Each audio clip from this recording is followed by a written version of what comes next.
The two contestants just shook hands. They're entering the blocks right now.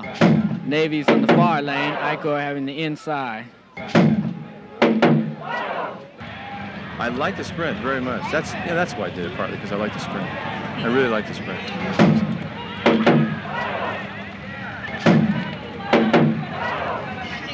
And as I told him, the winner of a race between he and I would merely just be the fastest individual.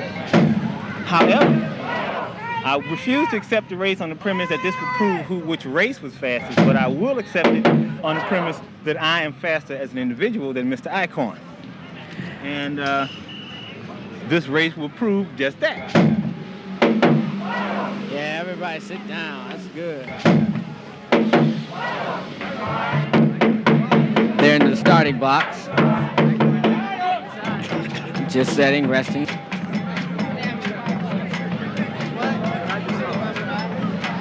They're back down again. They're up. And they're off to a tremendous start. I was actually 5 years old at the time of the Great Race. And so, that's fairly young. But nevertheless, the Great Race was, the stories of the Great Race were kind of ingrained in me, because I've been hearing about them again and again and again. And people that come over our house would talk about the Great Race and how my father had raced another teacher, a white teacher. I can remember being picked up early from school, and it was just a buzz of energy in the air. That's what I remember. I was picked up and brought to the Great Race. My father being the head of the Black Studies Department, being a black nationalist, being almost like an archetype of black maleness on the campus, and a role model for hundreds of students.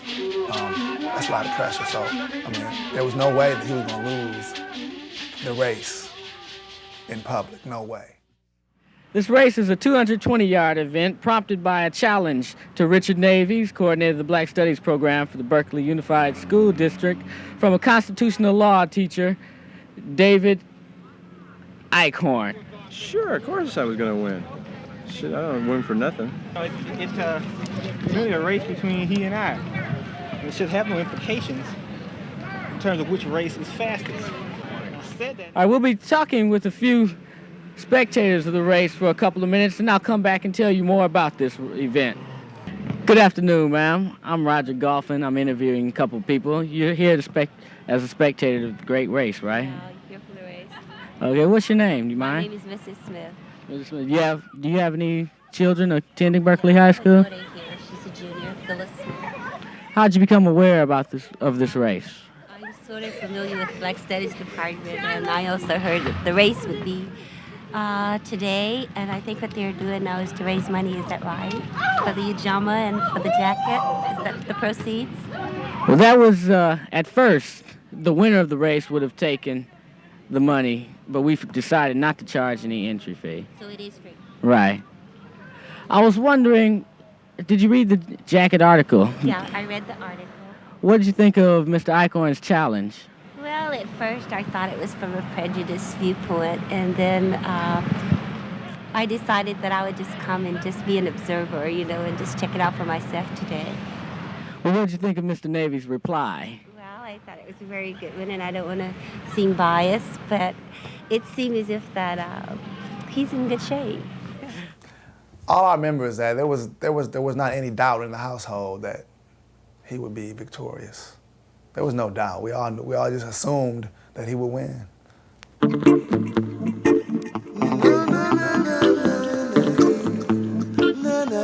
All right, we're talking to Wayne Armstrong. I would like to know, would you have paid to come see this race? Yeah, I think I would have if the price was reasonable. What would have prompted you to pay? I mean, it's just a race between two teachers. Well, it's just like students racing against one another from different schools. So it's just basically the same thing, but they just older and they teach it, that's all. Right. Who are you choosing? I see Mr. Navies out here practicing. I think he will win, Well, Mr. Eichorn is a 6'3". He has a lot of long strides. It looks like he may be built for speed. Well, I don't know. I never seen him, last year I saw Mr. Navies I hear a lot of times running around the track, you know, so practice make perfect. So he's practicing, so I think he might win.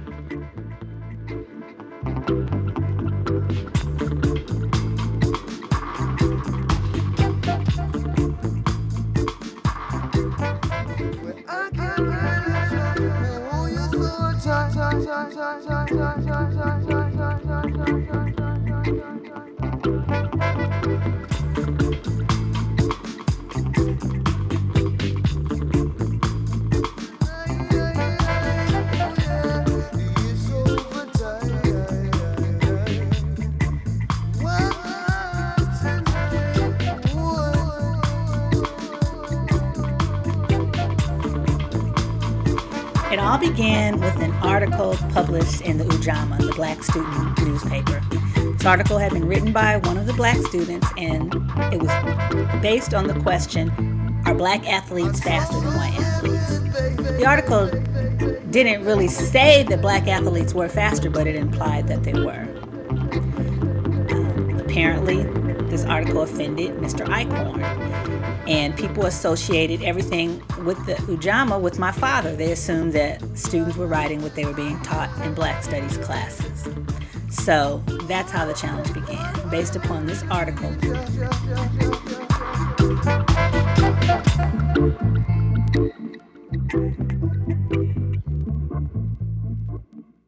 Why do you think it was called the Great Race? Why do you think they named it that?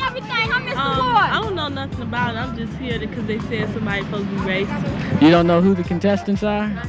I know I seen one of them being the black one, but I ain't seen them. Now, Mr. Navies, you haven't seen Mr. Eichorn? Well, I have a feeling you'll be in for a treat then. Hope you have a nice time this afternoon. Now look at Mr. David Eichorn, constitutional law teacher. Challenged Dr. Richard Navies, coordinator of Black Studies program, Berkeley High School, to a 220-yard race. Fast white boy. I believe that's what it says on the back of his T-shirt. What He's a about that fast black statement boy. you made in his office about he'd be looking at the back of your shirt? Well, I want him to look at the back of my shirt. That if he lost, he would publicly admit that blacks are faster than whites, and if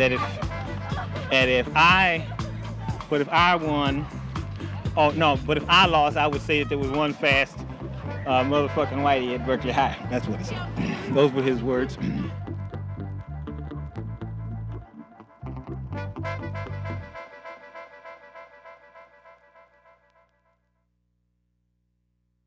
That is something I knew I can win.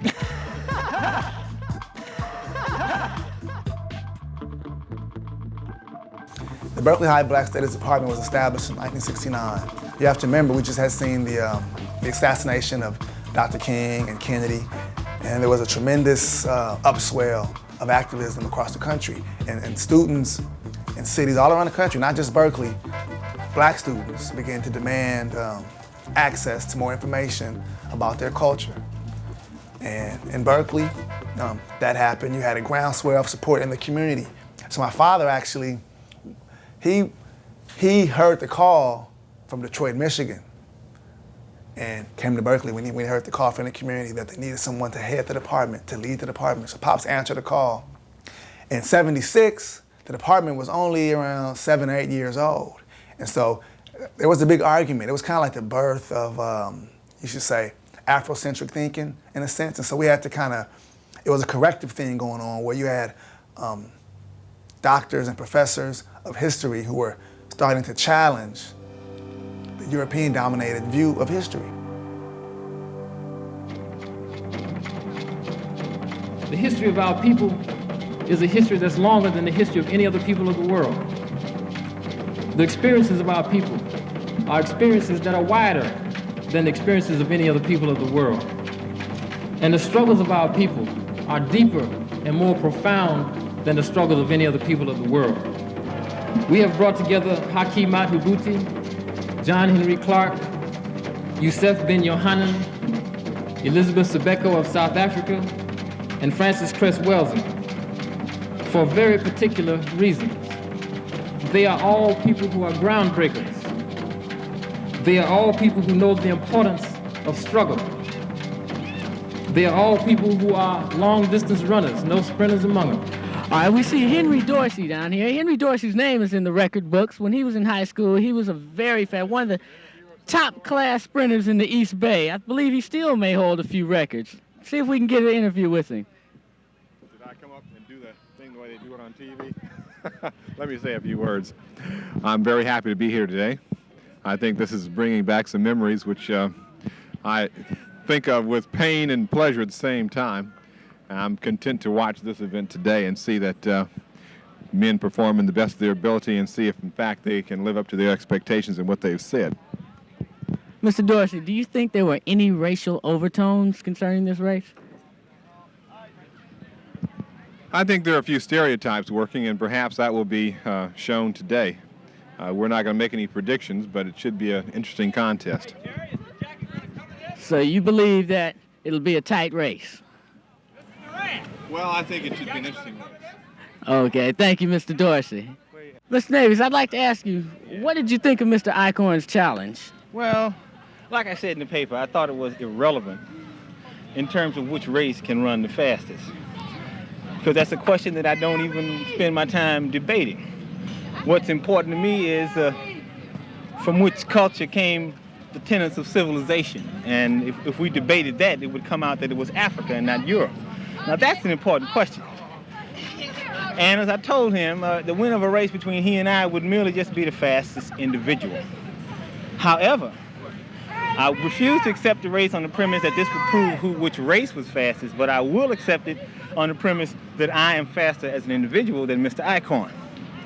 And this race will prove just that. Thank you, Mr. Navies. You know, traditionally in this country, our history, black history, began in slavery, a time when black folks were obviously,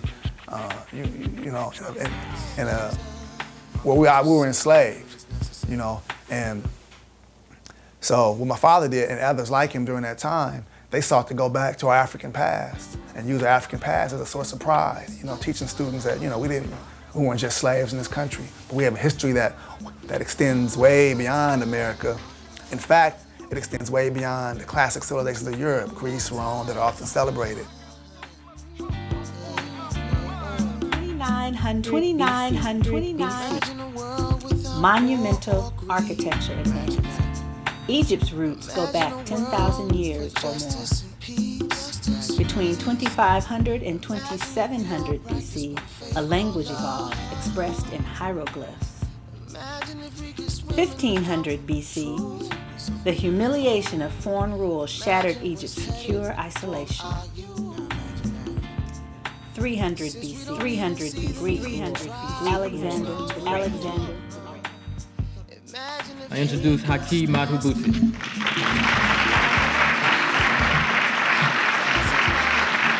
Because there's a serious question, you know, how did black people move from pyramids to projects? How did we, come from talking drums to funky funk? The state of race is a very serious state. At the same time, we recognize that the reason that we do not have as many long-distance runners as we need is that very few of us have developed a philosophical and historical view of our struggle, a philosophical and historical view of the world. And therefore, we avoid a substance. And when you avoid a substance, you cannot float, you cannot run. I would like to extend my challenge to something that I think is relevant, which would be a debate. And my premise would be resolved that Europe has no thoughts, philosophies, or moral values that were not developed in Africa first. Now that would be a relevant challenge. There you have it, a challenge to Mr. Eichorn, a constitutional law teacher, from Dr. Richard Navies, coordinator of the Black Studies program at Berkeley High School. Sure.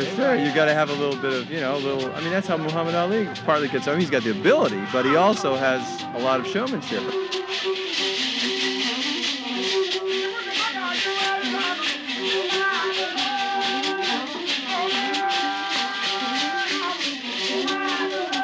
So we must work to supply people with the basic goods and services. Well, those services are food, clothing, energy, gas, shelter, water, communications, jobs, transportation. I mean, that's what black people are concerned with each and every day. If we can't deal with those problems, then we're behind. I mean, black people don't want to hear too much about politics. They want to know where they're going to get the next meal, who's going to educate their children, who's going to pay for their food, their housing. So we got to deal with these common everyday problems if we're serious about dealing with the development of the race. The Bay Area was a very unique and vibrant place, and it still remains so to this day. You had a lot of student activism, both at the Berkeley High campus level. I remember specifically high school students, they would have rallies. I would go to the rallies promoting Black Pride, where student speakers would speak publicly. You may have folks come down from the Black Panther Party. You may have some students come down from UC Berkeley, from the anti-war movement. It was a very political time. And Berkeley, in a sense, was like the heartbeat of the nation when it came to being active politically. And actually, the Berkeley High campus was like a microcosm of Berkeley. It was a very diverse population of students. The students mingled freely, I think much more freely across racial lines than in other parts of the country. Just a very unique population, and so the race obviously took racial overtones,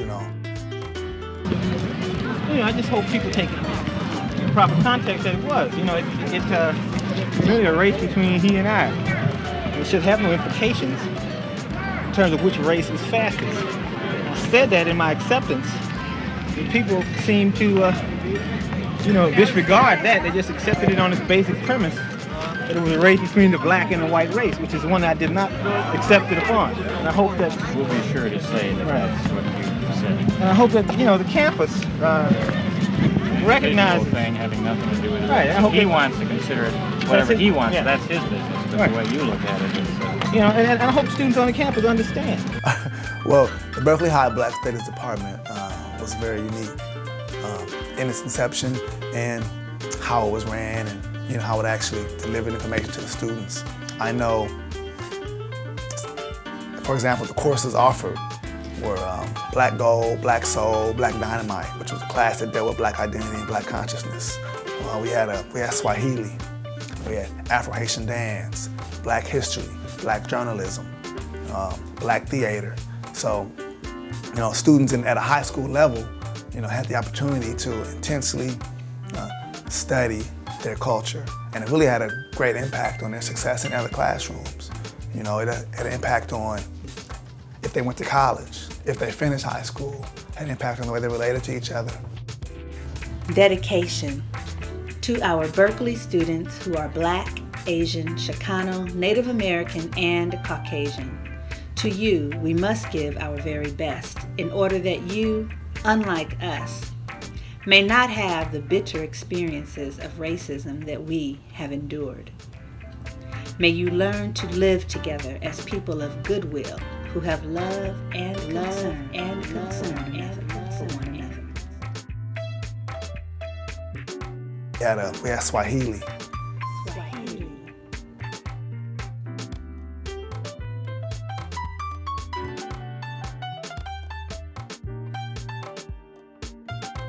Black theater.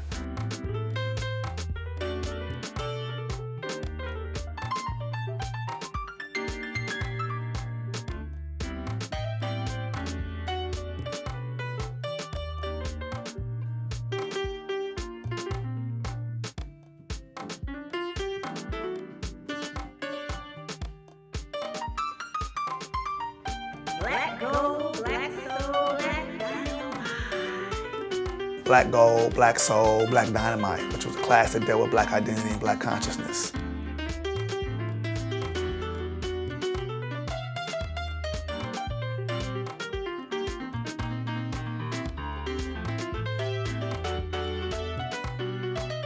So bring your notes with you, keep your notes, take notes while the class is going on, cut down on a lot of this side talking that is going on that is not related to what is going on here. This is not the place to do your math assignment. This is not the place to talk about what you did last night. This is the place where you bring all the people together to deal with a certain issue, and that is the issue at hand at this time. Okay? all the whites throughout the South supported the institution of slavery. I mean, there probably was an exception here or there. But not only the slave owners, but whites who didn't own slaves were talked into believing in the slave systems.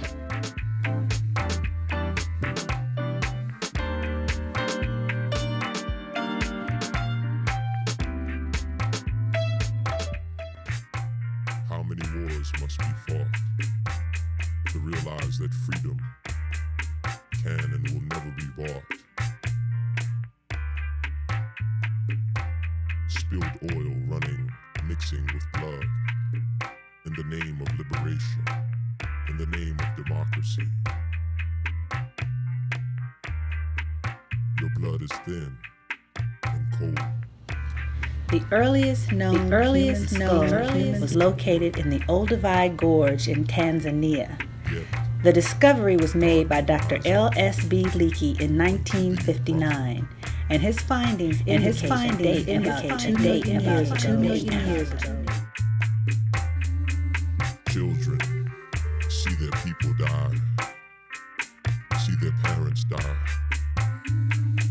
They see one face, and they place the blame on everyone. But still I know God will raise up a prophet from the midst of thee who wants to Zinj, or Nutcracker Man, as he was named, in all probability, is the ancestor of all men. Zinj knew how to hunt for his food by using arrows which were dubbed with poison.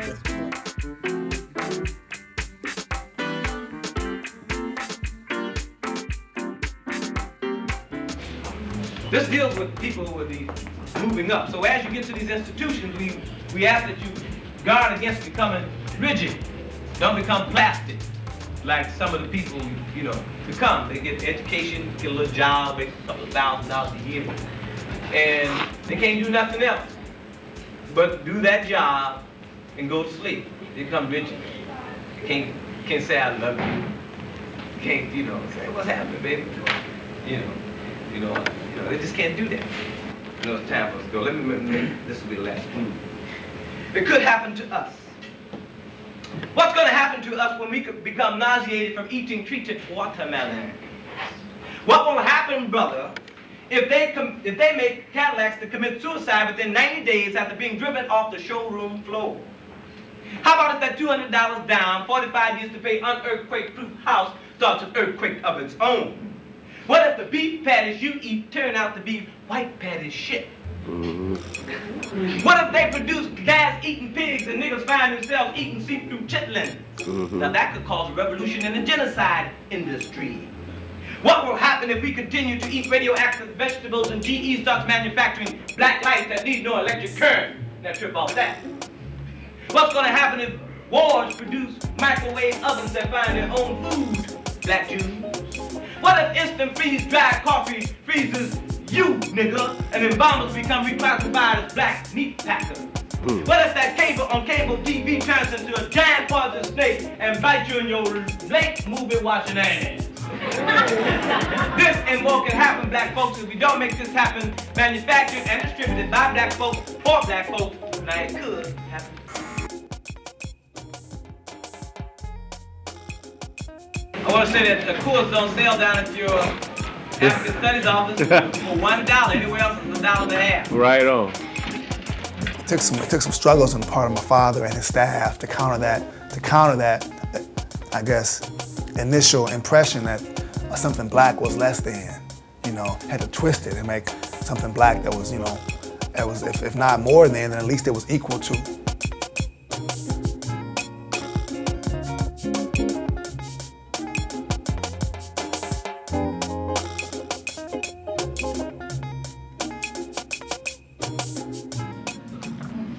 If we're to act responsible and change the direction of the future, not only for ourselves, but for our children, we must begin to open our own doors. And if something is incorrect, say it, denounce it, open your mouths, and if necessary, hit somebody. Then we had a week also during the year we called Back to Black Week, which was powerful because, it seemed simple, back to black.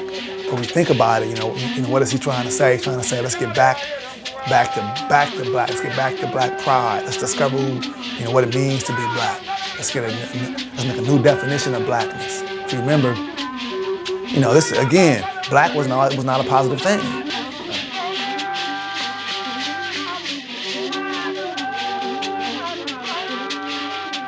December 17th is Back to Black. This year we are celebrating 22 years of struggle and achievement. As usual, we feature a showcase of oratorical, creative writing, singing, dancing, and analytical skills. As the primary outlet for the creative urgings of African American students on this campus, this week promises to be wonderful. Everyone is invited.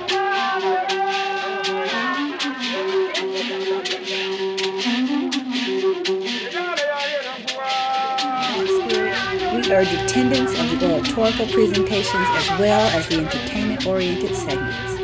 Rarely in this society are young black scholars showcased.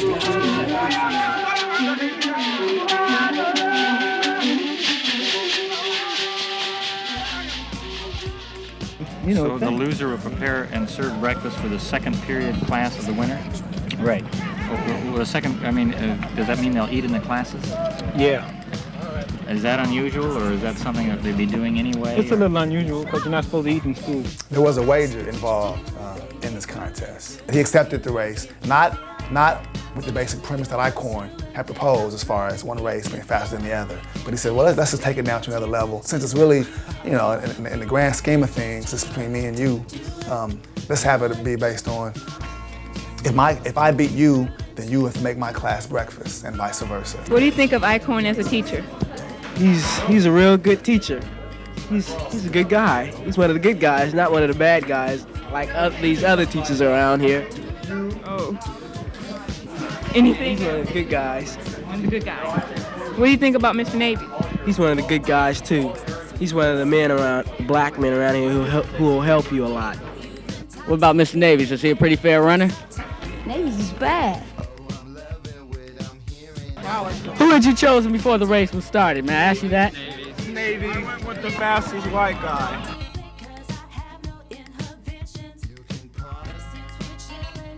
All right. Okay. We have a few Berkeley High students here. Can somebody tell me anything? Have anything to say about the race?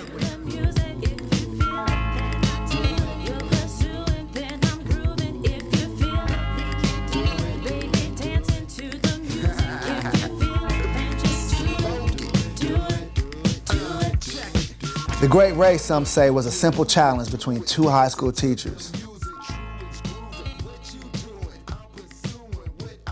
A 220-meter sprint to determine who was the fastest man.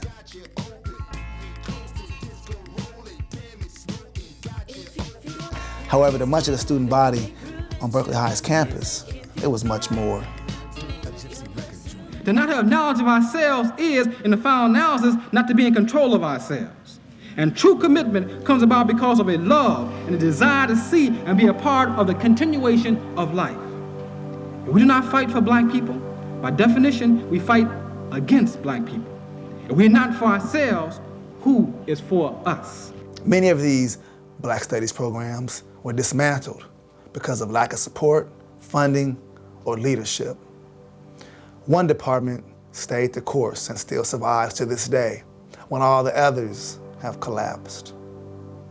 One man was responsible for the department's catapult and 25 years of continued existence. One race, the Great Race, said it all. They're in the starting box. Just setting, resting, waiting for the kick. Up. False start, Navies.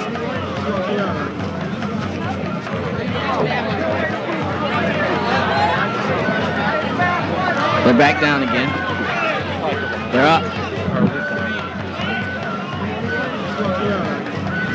And they're off to a tremendous start. Navy bolts out the blocks. Eichorn seemed to have a little trouble out the blocks. Richard Navies is gaining a tremendous lead.